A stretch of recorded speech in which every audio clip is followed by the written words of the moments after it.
Is this in front of me? Yes, it is in front of you. Should I? We are here with Claudio, as I call him. Hey guys. How you doing? I'm doing really well. Good. Thanks for having me. Of course. I feel really privileged. This is your first podcast or something, and I'm Yes. the first guest. Wow. Thank you so much. Yeah, of course. Tell us a little bit about yourself. I usually call you Claudio, just to make it all the more fun, Latino spice, you know. But your real name is Klavs Vadonis, right? You come from Latvia, grew up in a little town called Riga. No, it's... Well, I'll tell you. Yes, you can. I can be wrong, but you can. Yes, so all my Spanish friends here at my college started calling me Claudio. My real name is Klavs, as you know. I didn't grow up in Riga. I moved to Riga, which is not a small village. Riga is the capital city of Latvia. Okay. Education right there. I grew up in a small village called Ruda. And yeah, I guess you could call it a village. It's like, the region is a bit larger. It's like 300 people in total, or 600, I would say. But then it boils down to like the center, and I was in the center of that town, village. Okay. And it was a really small school. I attended like a small primary school, only 9 grades. And it was awesome. It was like 70 kids in that school, so the teachers could like really pay attention to everybody. And I always say this to everybody, but those years, my primary school years, were amazing. Those are the best years. So I really enjoyed my childhood. Grew up in the country. So yeah. Okay. Yeah. Claudio, you're currently studying in Moody Bible Institute in Chicago. You're majoring in theology. Yes. I know. And if we look at your background, it's such a drastic momentum, I'd say, just because you're from Europe, coming to the States. Tell me just a little bit of what made you decide to come to Moody, and how did your passion for theology begin? That's a really good question. I don't know. So I always trace back my interest in theology to around 3 years ago. Now it could be almost like 4 years ago. I grew up in a Christian family, and I think that shaped me in a big way. I always thank God that I grew up in a Christian family, because I think it's one of the biggest privileges anybody could have. But growing up, I wasn't really interested in theology per se. I was just I was reading the Bible. You know how Christian families are, you know, going to the church, right. blah blah blah. But at one point, when I was, I think I was around 16, turning 17. Now I'm 20. Just to clarify, right? Yeah. Around that time, I somehow started getting more to get more interest in theology. It started with like some internet things, just mostly apologetic things. So like, I was wondering like, why do Christians believe this? Why do Christians believe that? How to answer this question? And that led me into like a rabbit trail of actually finding good literature, reading books about theology, and so I was already attending my high school in Riga, which is the capital. I moved away. So I was already in high school, and I was thinking about what do I want to do after, because I was really into filmmaking and really into like media stuff, and that's what I thought I was going to do. But theology kind of turned that around. At one point I was like, I think God is calling me to something greater. Not to say that with filmmaking, I would have done great things, I think. That's right. But I think God was calling me to... you don't understand. I was really into theology. Like, I would study it day and night. When I was writing to school, I was listening to podcasts. I was coming back home, reading books. Even I was reading like theological articles while I was like in the school dining room. It was crazy. Okay. Like I was really into it, and I was like, I want to study this after school. I want to study this. So how I got to Moody Bible Institute here in America is actually a miracle. It's a miracle that I'm here. I've told this many times, but well, there was an option. Either I stay in Latvia and go attend a secular school, the University of Latvia, a very prestigious school, but the theology department is, I would say, liberal, in the sense that they come from a secular perspective, and it's not really the best place to study theology, especially if you want to do it from a Christian perspective. So, and there are also pastorally driven theology schools, which also is not my calling. I feel like I wanted to study more academic stuff. So I was looking up on. I don't remember how I got to Moody, but I was just looking for opportunities to do outside of Latvia. And I really like America, and America is like on the top of my list. It was either like England or America or like Germany. But I had some connections here in America from like interns from summer camps, and a lot of people encouraged me to apply. I did. When I got the news, it was 2 a.m. actually. We were with friends in our like little apartment, with my friends, and I got the news that I got the email, and I was overjoyed. And my friends were with me, and we like celebrated. It was amazing, the most amazing feeling. But yeah, the reason why I said it's a miracle is because I got the news in like January, February. And the studies would start in the fall, and I needed to raise around it was like $8,500 or even more just to get here, and I had zero. I had zero money in my bank account. I couldn't afford it, but I knew that if God wanted me to be here, He would provide. So I prayed. I made a little advertisement website.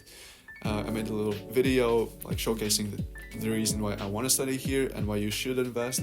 I was presenting myself like an advertisement almost. That's right. That's what you do when you're trying to get to college. It's true. And God provided. Like a few months went by, and people started donating, and there were places where I didn't know if this is gonna make it. Even a month before, not even a month, even like 15 days before I would have to fly to the US, I was not sure if I'll have the full funding. But there was one moment when a friend of mine, not a friend, a person I know, called me and asked me how much I still have left, and I told him it was actually a lot. It was like $3,000 left, and he told me he'll give it to me, and I was just overflowing with joy. Did you cry? No, I rarely cry, but that would have been a good place to cry. Yeah. But I was overjoyed and thankful to God because I still believe to this day that it was a miracle. Definitely. And so far it's been the second semester. We just finished school. It's the finals week. First year is over, and God provided for the second semester. I got a scholarship, so I got a job and everything. So God has been good, and it's been a good season for you, I'd say.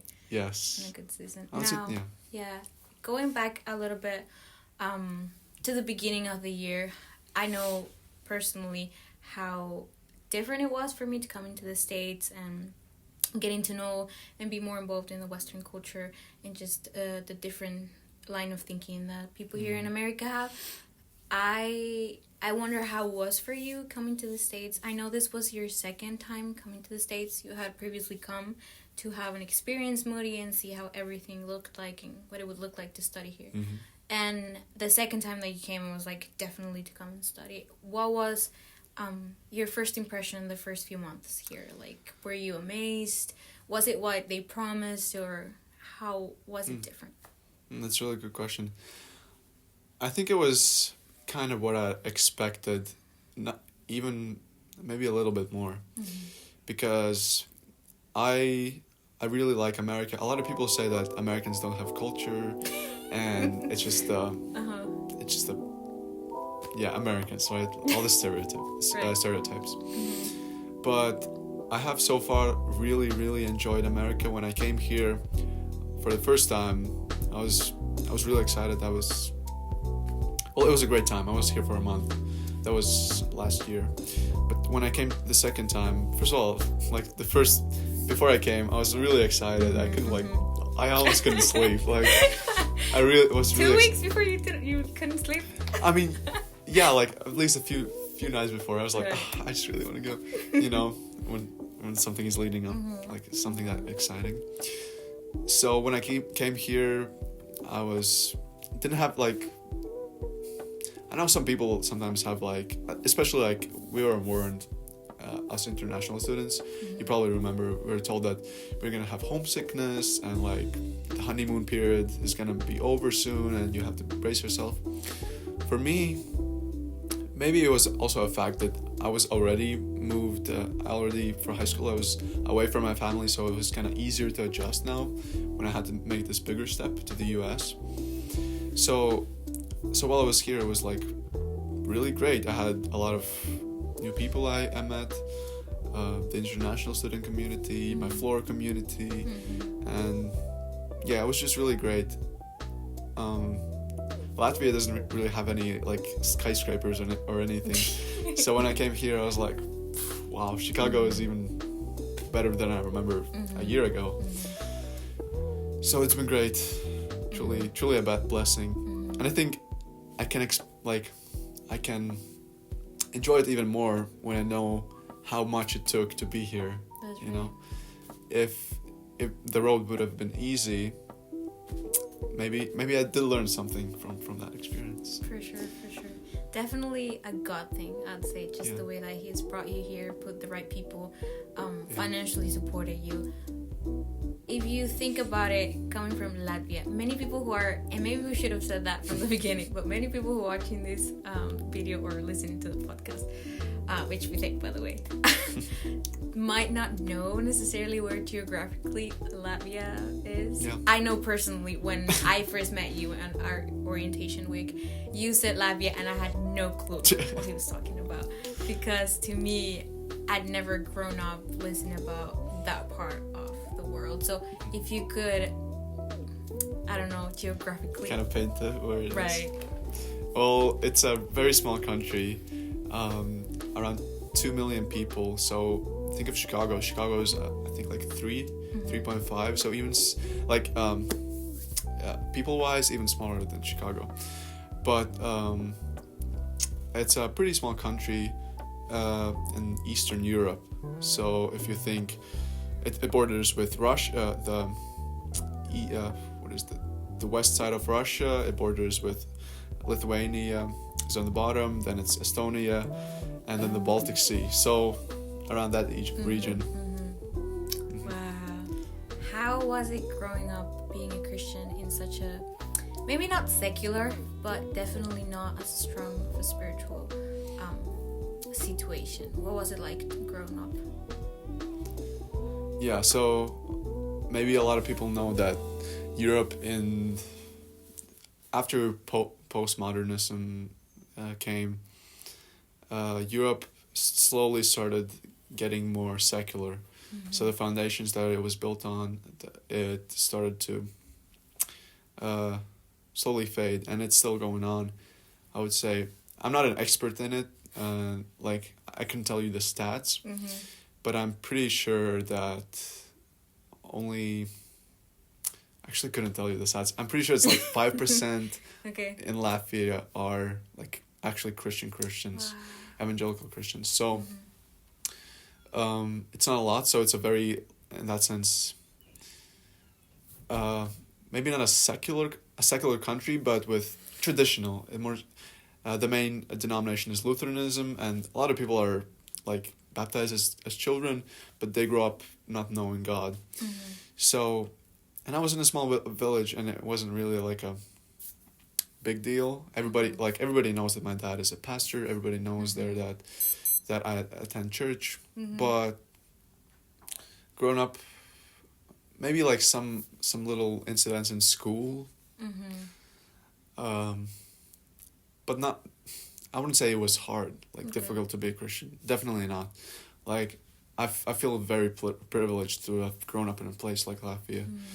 And to be a Christian in Latvia is not bad at all. It's not hard at all, I would say. There's no persecution or... No, not at all. Yeah, that's so interesting. I remember when I was in high school, I would always be pointed as the very conservative, or that one which never wanted to go to these certain parties or do these certain things, just because they thought I was very religious.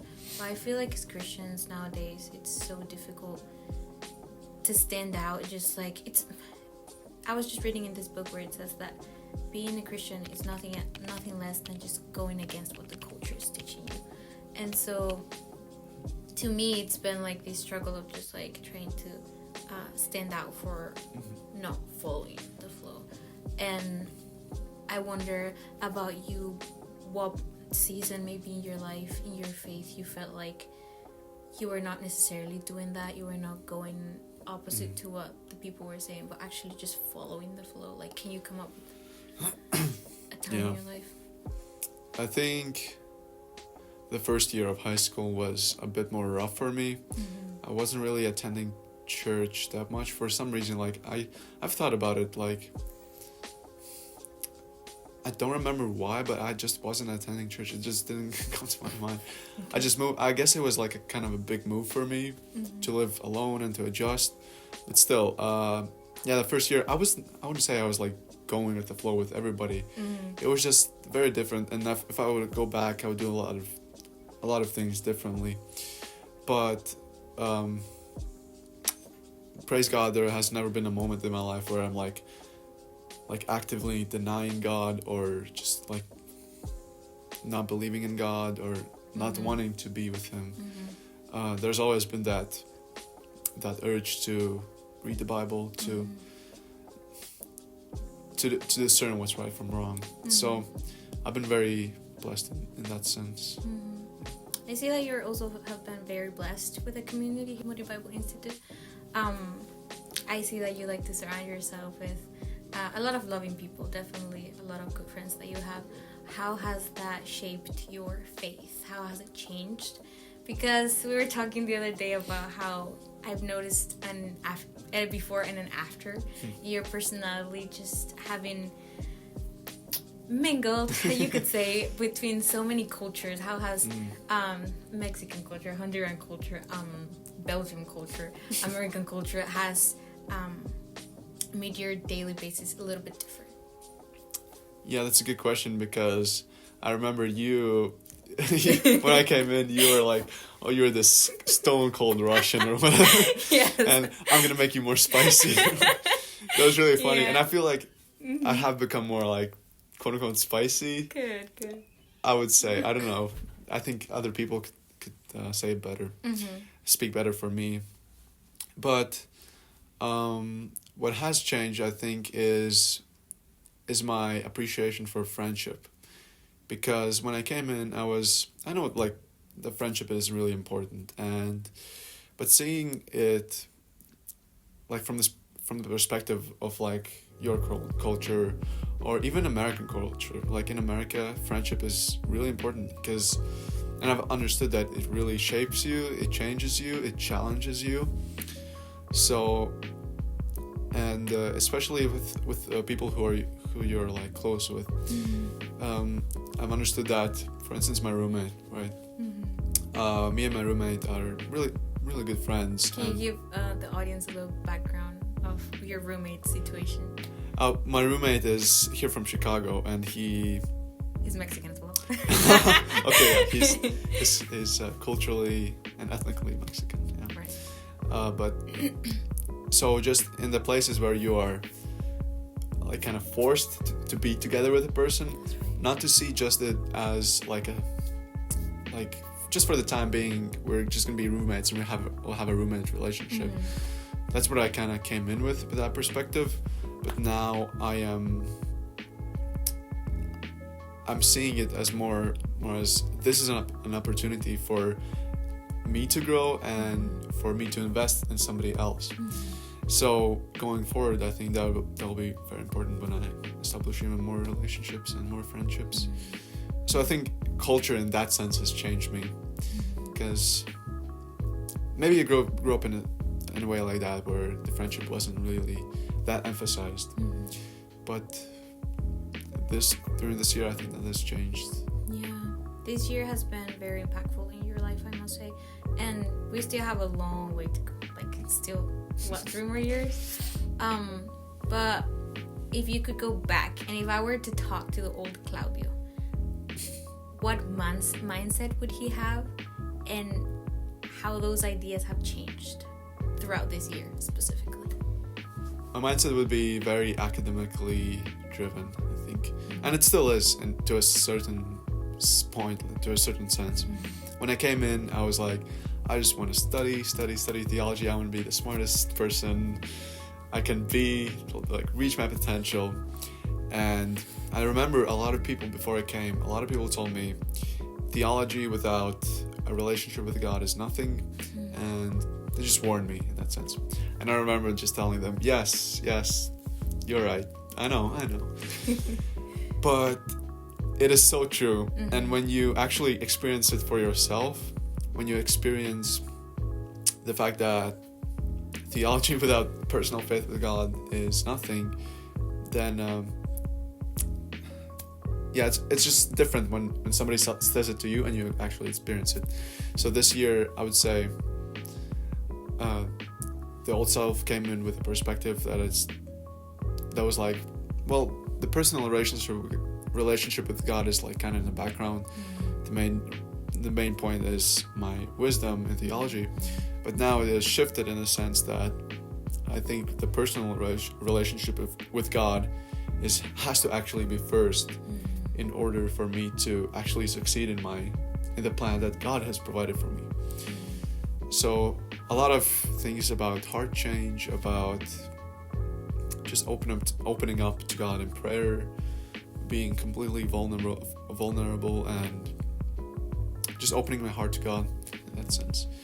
So I think that would have changed in the old Claudio. Good. That's really impressive. He's been a provider. He's been a counselor. He's been all these blessings to you. What word would you use to describe the way God has been moving in your life lately? I would say king. I always describe God as king and Lord. Mainly because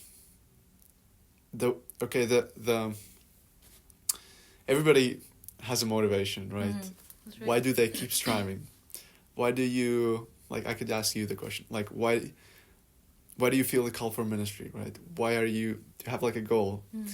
For me, the goal has always been, the basis for the goal is the fact that Christ is reigning. He has been given dominion over heaven and the earth. He has sent people out as disciples to minister to people and to make disciples out of all nations, teaching them, discipling them, baptizing them. And that is my motivation. The fact that Christ is King, that Christ is Lord, and I'm a servant. And He has given me so many opportunities, especially here in Chicago. I come from the smallest village in the middle of nowhere, and I'm here, and He has given me opportunities, and all I can really do is say thank you, and give my best, So yeah, I would describe Him as King, and myself as a servant. Good. Well, Claudio, thank you so much for being in this podcast. It was definitely a pleasure to just get to hear more about your perspective and how it's changed. And lastly, how would you like to, say bye to the audience? What advice would you give them, especially from somebody who comes from Latvia? I don't know. Especially somebody who comes from Latvia? I don't know. I can be a weight, but what advice? Yeah. Well, first of all, thanks for having me. Of course. What I would say is have a plan for your life. sooner rather than later, because God God has a plan for everybody, and it sounds really cliche, but it's true. And I would say put God first in the sense of relationship first, and then all things will continue to flow. And remember, when you are in that relationship with God, to be completely open, completely transparent with God. When you're in prayer, open your heart completely to God. He will change you if you ask Him to. And that is my encouragement. That is my little spiel. Thank you so much. Yeah, thanks for having me.